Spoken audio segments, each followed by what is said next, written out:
إن الحمد لله نحمده ونصلي على رسوله الكريم أما بعد فأعوذ بالله من الشيطان الرجيم بسم الله الرحمن الرحيم إن تجتنبوا كبائر ما تنهون عنه نكفر عنكم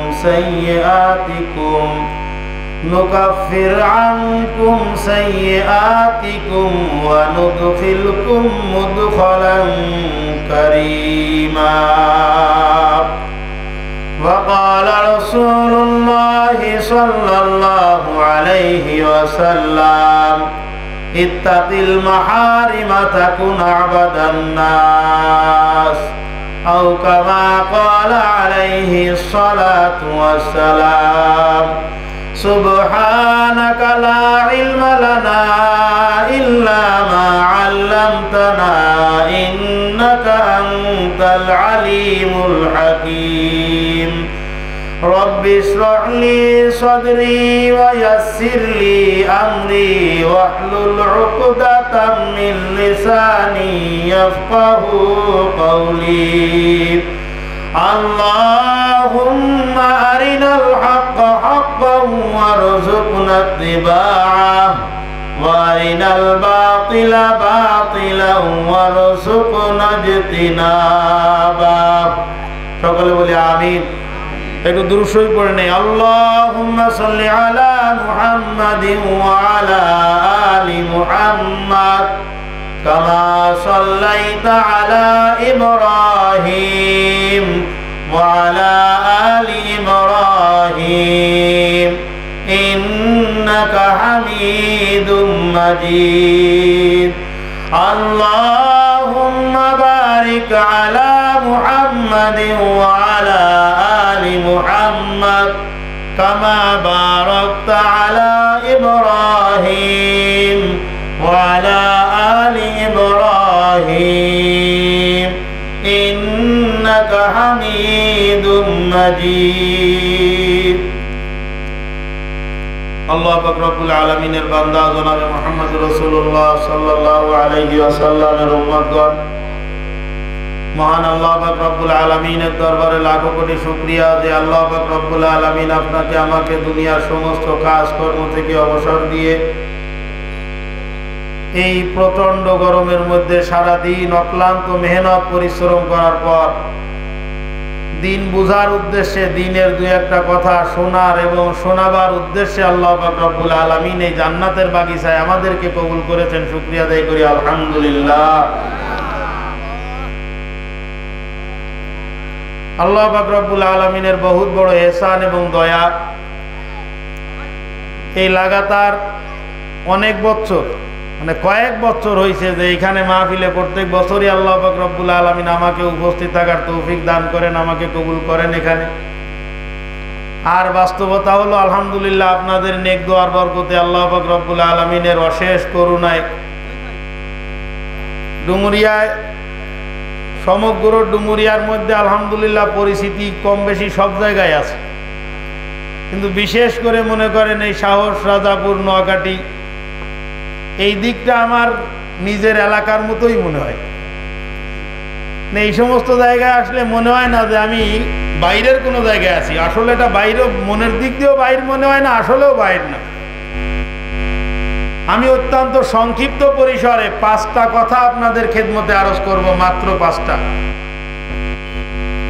মিশকাত শরীফের থেকে একটা হাদিসের সামান্য একটা অংশ আমি তেলাওয়াত করেছি। ওই হাদিসের মধ্যে রাসূল আকরাম সাল্লাল্লাহু আলাইহি ওয়াসাল্লাম আমাদেরকে 5টা নসিহত করেছেন। আল্লাহ পাক দয়া করে আমাদের যাদেরকে এখানে উপস্থিত করেছেন আমরা যেন এই 5টা কথা শোনার থেকে মাহরুম না যাই। কি রাজি আছি না ইনশাআল্লাহ? অন্তরের কান দিয়ে কথা শুনবেন ইনশাআল্লাহ। 5টা কথা মুখস্থ করে তারপরে যাবেন। আর যদি মুখস্থ না হইছে তাহলে আবার যখন পরে আমি আসবো আর এই জায়গায় চা খাইতে বারবার ডাকবেন, তার কাছে ইন্টারভিউ নেবো ওই 5টা মুখস্থ হয়েছে কিনা ওইটা কও, তারপরে তোমার চা খাবে। এই জন্য অন্তরের কান দিয়ে কথাগুলো শুনবেন ইনশাল্লাহ। কোরআনে হাকিমের সূরা নিসা থেকে একখানা আয়াত আমি তেলাওয়াত করেছি। আমার এই আয়াতটা এই 5টা কথার লাস্টের উপসংহার হবে। এই 5টা কথা মুখস্থ করার জন্য প্রস্তুত আছেন তো ইনশাল্লাহ? আল্লাহ পাক রব্বুল আলামিন আমাদেরকে দুনিয়ায় পাঠাইছেন অত্যন্ত আদর যত্ন করে ভালোবেসে। যত বেশি মোহাব্বত আল্লাহ পাক রব্বুল আলামিন আমাদেরকে করেন, এই মানব জাতিকে করেন, আল্লাহর কোন সৃষ্টিকে আল্লাহ পাক এত বেশি মোহাব্বত করেন না। সুবহানাল্লাহ বলেন। তার কারণ আল্লাহ পাক রব্বুল আলামিন বলেন, যা কিছু আমি সৃষ্টি করেছি এ সব যদি এক নিমিষে ধ্বংস হয়ে যায় তা কিঞ্চিত পরিমাণ আমার কোনো আফসোস নাই। আফসোস আছে কোন জায়গায়? বান্দা, তোরা যদি শয়তানের ধোঁকায় পড়ে এই দুনিয়ার রং তামাশার পিছনে পড়ে তোরা যদি জাহান্নামী হয়ে যাস, তাহলে আমি আল্লাহ পাকের অনেক কুদরতি অন্তরে খুব ব্যথা পাবো আমি। কারণ তোদেরকে আমি আল্লাহ পাক বানাইছি আমার নিজের কুদরতি হাত দিয়া। ধরে বলেন সুবহানাল্লাহ।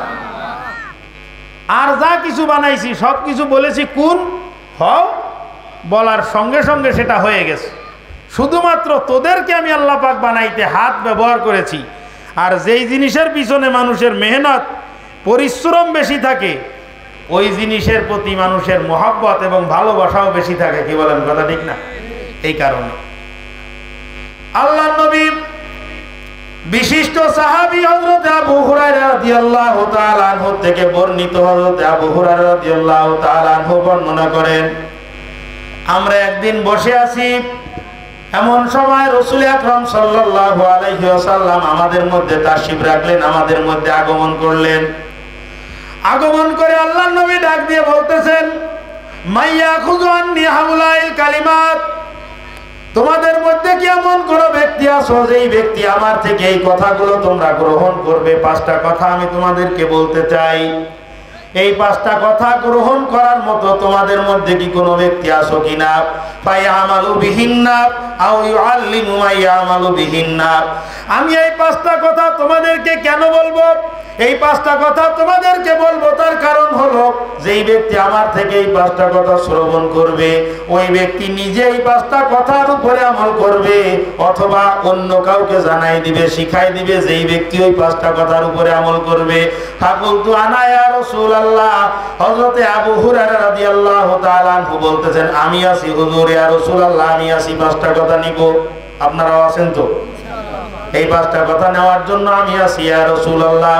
হযরত আবু হুরায়রা রাদিয়াল্লাহু তাআলা আনহু বলতেছেন, ফাখাযা বিয়াদি, রাহমাতুল লিল আলামিন তার বরকতি হাত দ্বারা আমার হাতটা ধরলেন। জোরে বলেন সুবহানাল্লাহ। হযরত আবু হুরায়রা রাদিয়াল্লাহু তাআলা আনহু মাত্র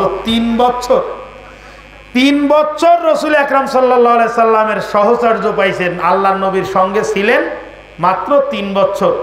3 বছর পরে রাসূল আকরাম সাল্লাল্লাহু আলাইহি সাল্লামের ইন্তেকাল হয়ে গেছে। এই 3 বছরে হযরতে আবু হুরায়রা রাদিয়াল্লাহু তাআলা আনহু হাদিস বর্ণনা করেছেন 5000-এর বেশি। বলেন সুবহানাল্লাহ। আশ্চর্য ব্যাপার, 5000-এর বেশি হাদিস বর্ণনা করেছেন আবু হুরায়রা মাত্র 3 বছরে।